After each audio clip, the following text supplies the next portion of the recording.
again. Roscoe quit. I'm going to go through my R syntax now. This is gonna be interesting because I don't have my notes and stuff that I usually have whenever I'm running through my videos. So a lot of this is gonna be off the dome. So if I take a little while to interpret something, please forgive me, but I'm trying. And yeah, should be interesting. Okay.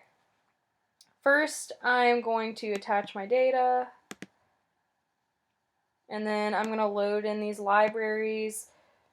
The LTM library is important for running latent trait models in IRT. And then the psych package is necessary for factor analysis, which serves as part of the basis for IRT. And then ggplot2 is something that we've used several times that's going to help us plot out the graphs and whatnot. The head function is going to return the first few rows of the data matrix just so we can see, what we're looking at here. So I've got 10 items.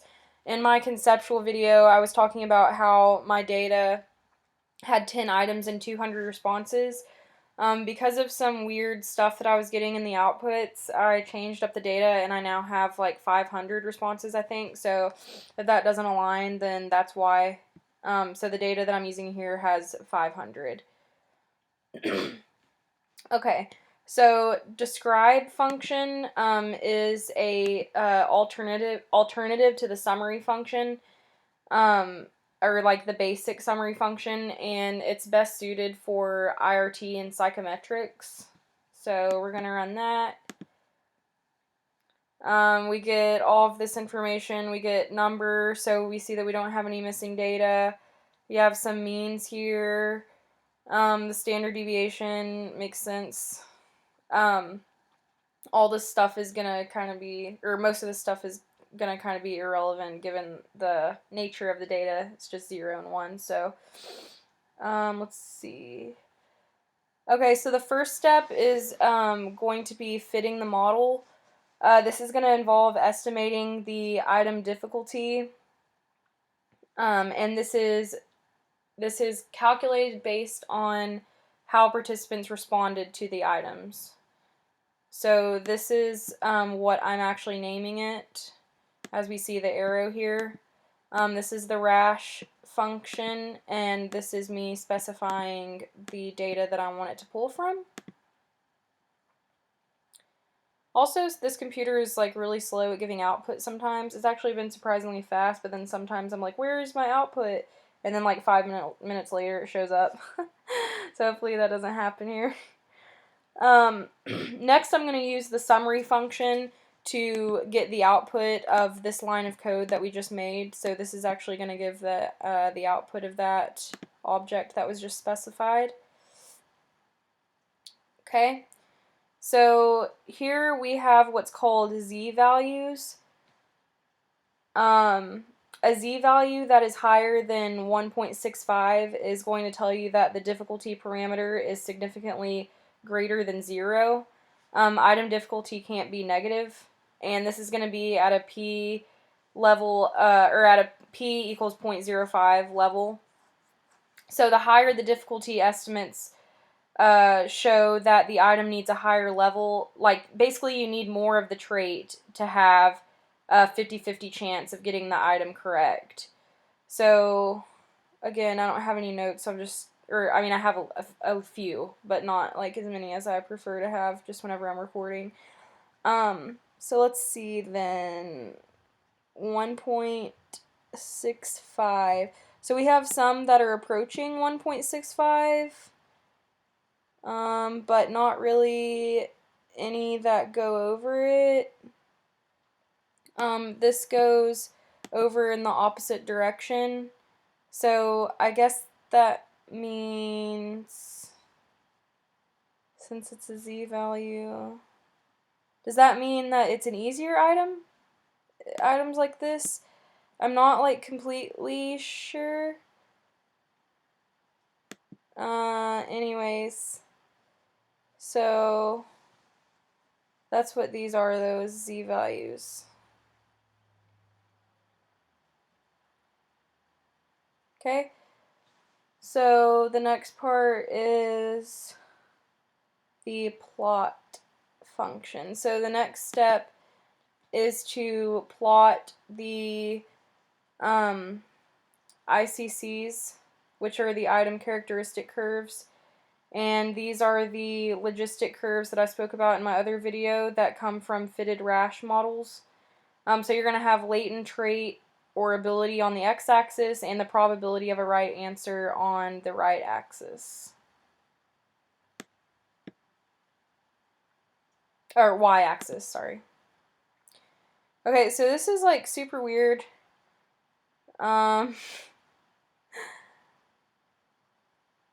And I was trying to figure out what this was, and I found something. I changed the data like several times to try and get this easier to interpret, and I just don't have time to keep going back and changing it.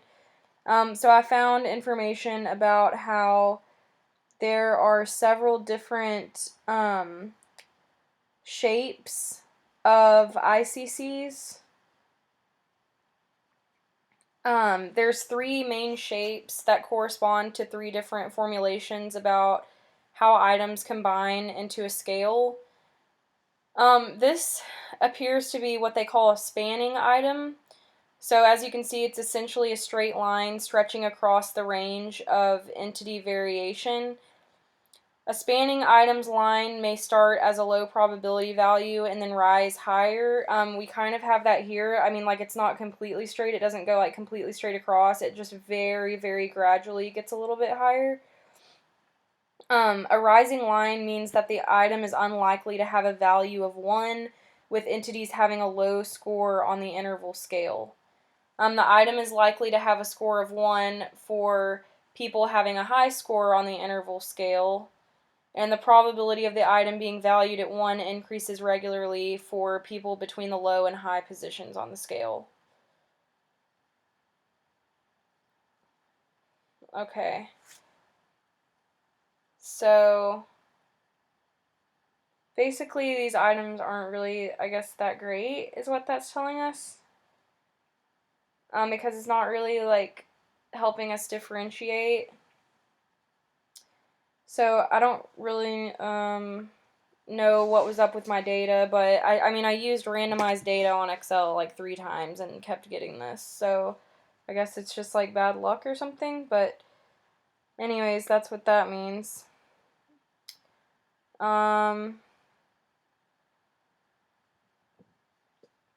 If this did have a curve, though, if they did look normal, then the most difficult item would have the curve closest to the right. So the more it curved, like the higher that it was over here, that would mean it was a more difficult item. And then the more the curve was over here, or like the peak, when the curve is closest to the left, that's the easiest item. You could also look at the difficulty estimates from the summary of the model to see the data associated with these curves, but usually it's easier to just look at it like this. So next, we're going to plot the IICs for items and then the whole test. Plot, again, is to visualize this. The first thing that we're going to do is plot them for each individual item. Oh, this stands for item information curve. So this is basically a curve that shows how much information about the latent ability an item provides. Item information curves peak at the difficulty value. So this is where an item has the highest discrimination, with less information at ability levels furthest from the difficulty estimate.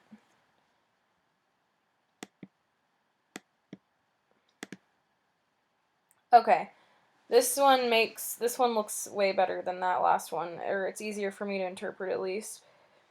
So here on the left side we have information. So again, this is the information that an item is giving us, and then here we have ability like we usually do.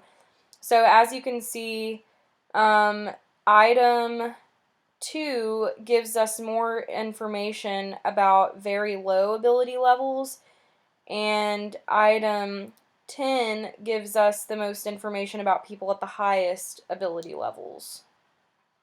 So that's kind of how that works. And then you have all these like in between, and then some of the peaks are, you know, slightly above the mean, maybe like at 1 or so.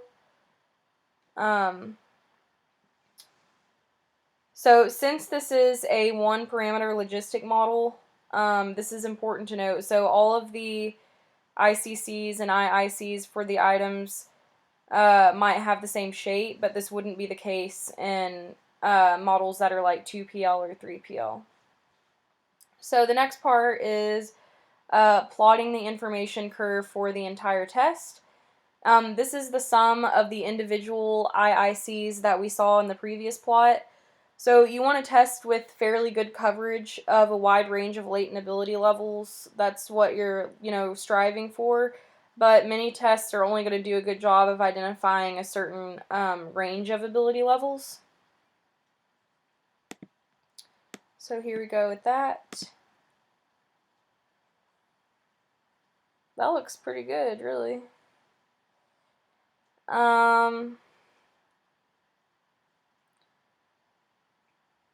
So we can see that, by good, I just mean that it's a pretty curve.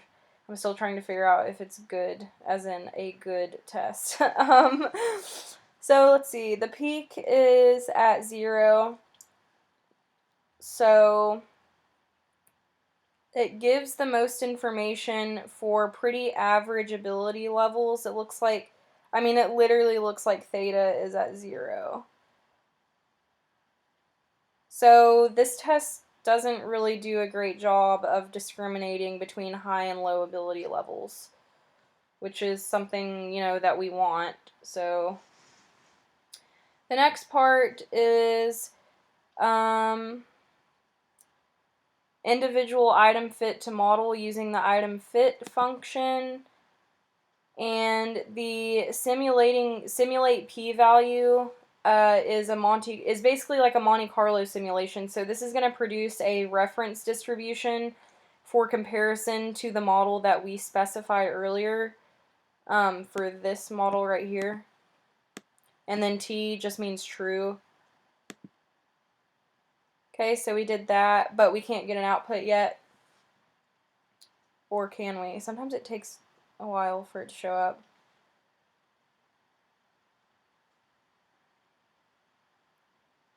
Okay.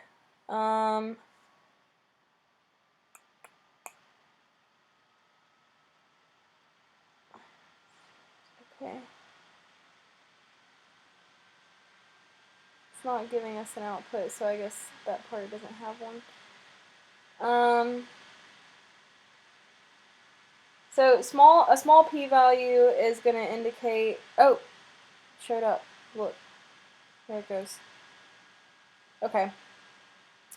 So smaller p-values are going to indicate that an item doesn't fit the one parameter logistic model that well.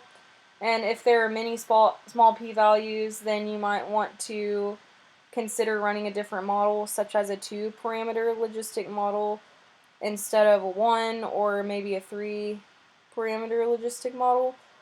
And you can estimate the participants' latent ability levels by using the results from the model that you ran. And this is where the factor scores comes in. Yeah, so here are the p-values down here. So we got a small one here. So yeah, I forgot to go over that. So, okay, we're gonna run this. Wow, 50 warnings. Okay, fuck you. Let's see. Oh yeah, this is estimating the ability levels. Okay.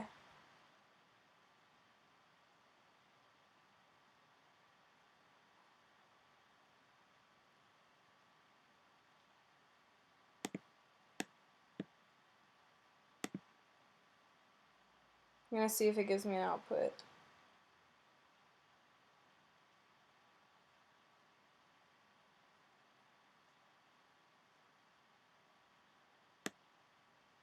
Here's the difficulty level of 1.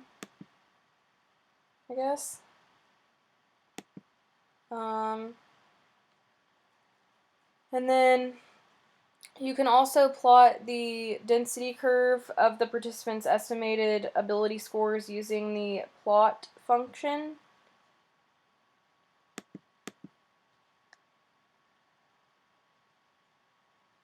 I think I need to enter that in here. Hang on.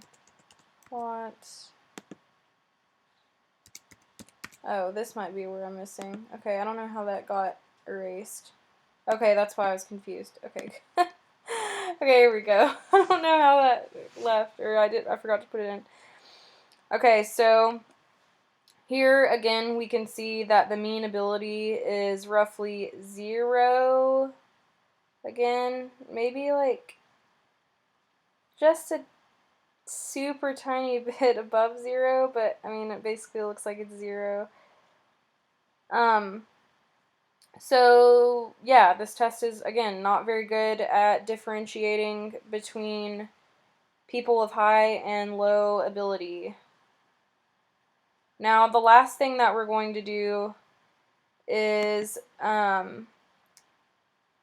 test these items for unidimensionality. So this is the idea that theta, or ability level, is representative of one single trait. This is, reminiscent of factor analysis, unidimensional and multidimensional tests. So you can use the unidim test function for this. This is my model, and this is my data right here.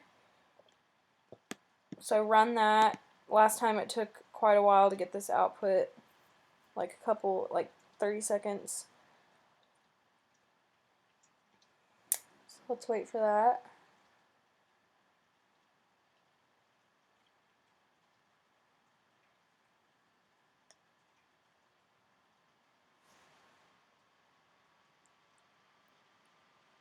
You can do it.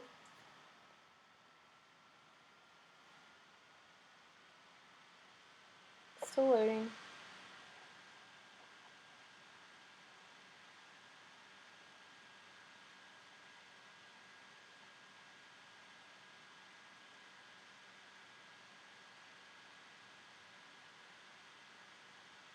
Oh my gosh. Output, come on. Okay, well, in case the output doesn't show up. Oh, there it is. Cool. Okay.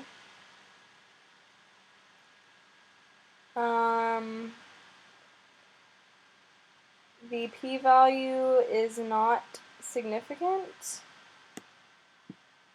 This means that the model fits a one-parameter logistic model well.